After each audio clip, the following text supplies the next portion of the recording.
française, c'est vraiment la destination de rêve par excellence. D'abord, il y a les dégradés de couleurs sur le lagon que vous pourrez observer avant même d'atterrir.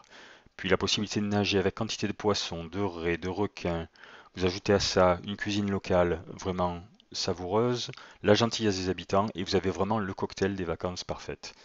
On a parcouru 5 îles de l'archipel, on vous partage tout ça maintenant. Restez bien jusqu'à la fin de la vidéo où vous aurez des conseils île par île. Bonjour, nous c'est Caroline et Hervé, un couple passionné de nature, de sport, de voyage et de road trip. Si vous êtes nouveau sur la chaîne, n'hésitez pas à liker et vous abonner. Le voyage jusqu'à Tahiti nous a pris un peu plus de 27 heures, y compris 6 heures d'escale à Paris puis Los Angeles. C'est long, mais moi j'aime bien l'avion. En fait non, pas du tout. Bon, toujours est-il qu'on est bien arrivé et de suite on a bien pu profiter des paysages et surtout des fonds.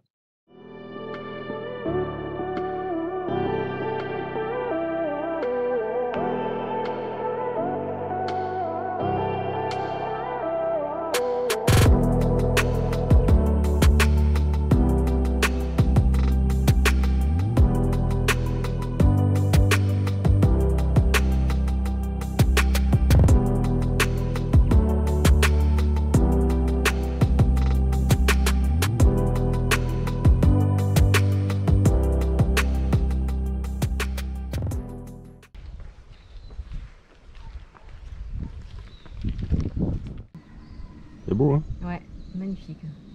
C'est un tableau vivant. La montagne magique.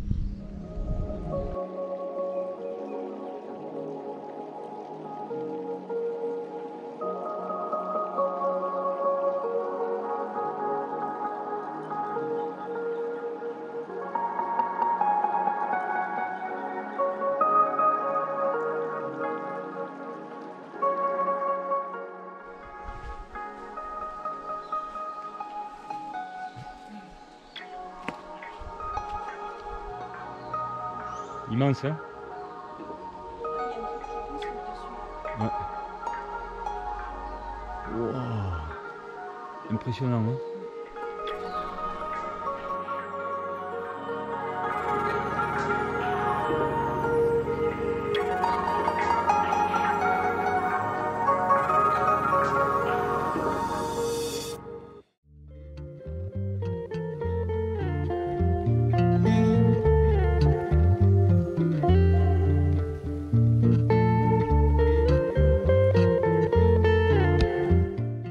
Ici, on est à Huayné et au mois de novembre, il y a une compétition de pirogues.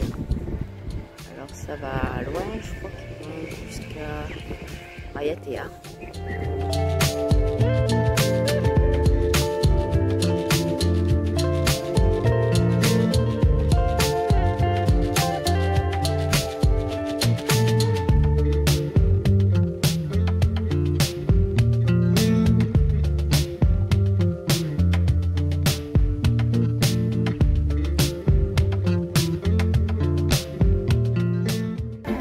Alors c'est le marché le dimanche à Huayné.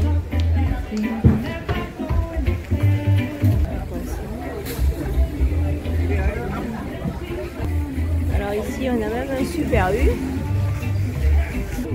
Là il y a de quoi manger là. Oh là il y a du canard laqué. Up your window line. All electronic devices must be stowed, turned off, or on airplane mode, and your headphones removed. We recommend you to read the safety card containing important information located in front of you.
Ça sent bon déjà. Hein. Vous êtes prêts? Allez, à 3. Allez, allez, vous le suivez, il se gratte, vous grattez. Hein. Allez, un coup pourri. 1, 2, 3.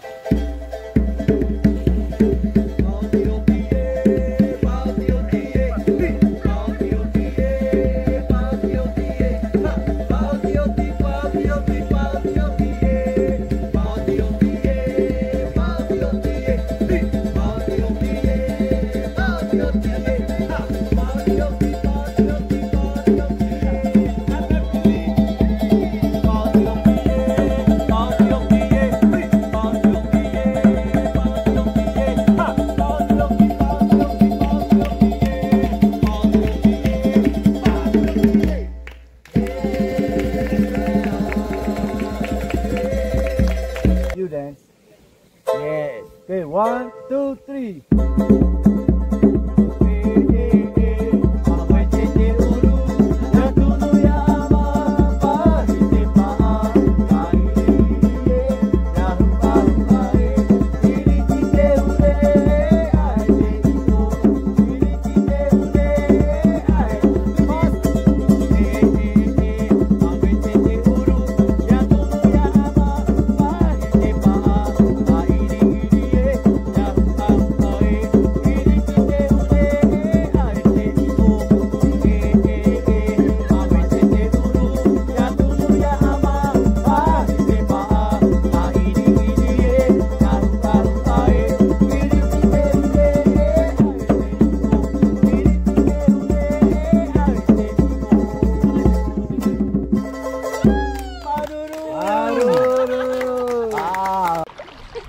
La sirène de Bora Bora. T'as eu retard, Piqué.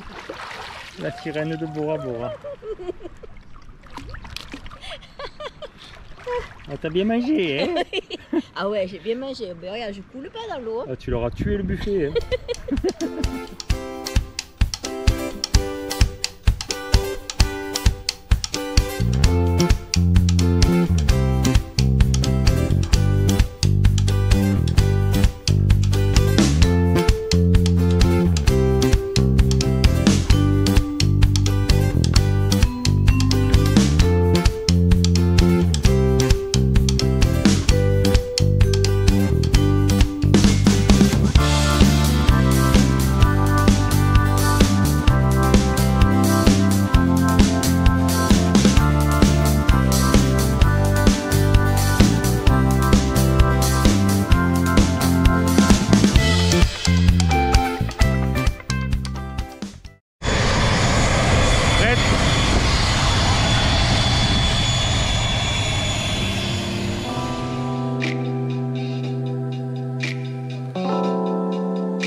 Mopiti était la dernière étape de notre séjour et pour la première fois on n'a pas eu beaucoup de chance avec la météo, c'est-à-dire qu'on a eu un temps gris, pas mal de pluie.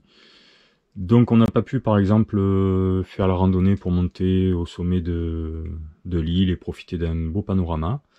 Bon, néanmoins on a quand même pris le temps de faire le tour de l'île en courant ou en marchant et ça valait vraiment la peine.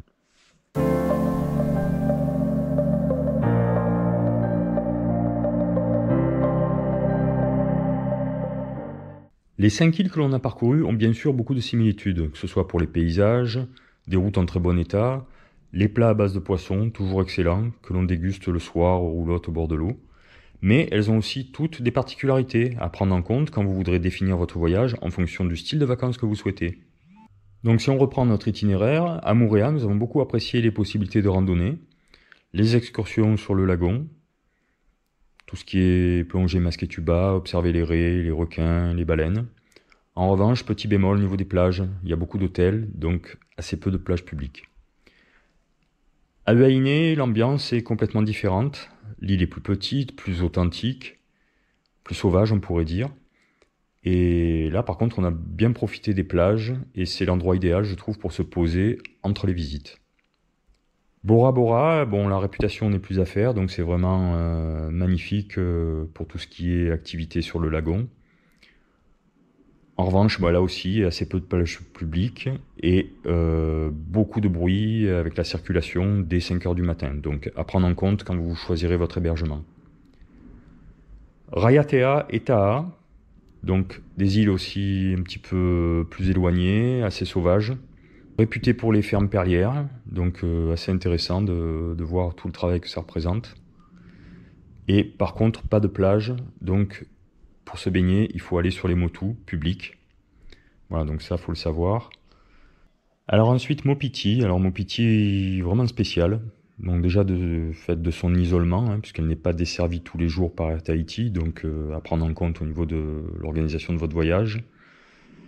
L'île est petite, puisque le tour fait 9 km, on a vu. Toujours pareil, du fait qu'elle est isolée, bon, et peu fréquentée, les seules possibilités d'hébergement sont des pensions de famille. Donc c'est sympathique, mais c'est assez rudimentaire. Également pas d'activité, donc c'est l'île idéale si vous aimez être loin de la foule, isolé. Et dans le cas contraire, vous allez vous y ennuyer. Voilà, enfin pour terminer, alors Tahiti, j'en ai pas parlé. Alors c'est vrai qu'on n'y a pas passé beaucoup de temps. L'île est vraiment différente des autres, elle concentre toute l'activité économique. Et donc ce sera l'île que en général on case en fin de séjour pour tout ce qui est achat, souvenirs, ce genre de choses. C'est peut-être un peu dommage parce qu'il y a sûrement des choses à faire, mais en général on privilégie les autres îles. Voilà, j'espère que cette vidéo vous a plu. Et à bientôt pour la prochaine vidéo de voyage, certainement une destination plus proche. Ciao ciao!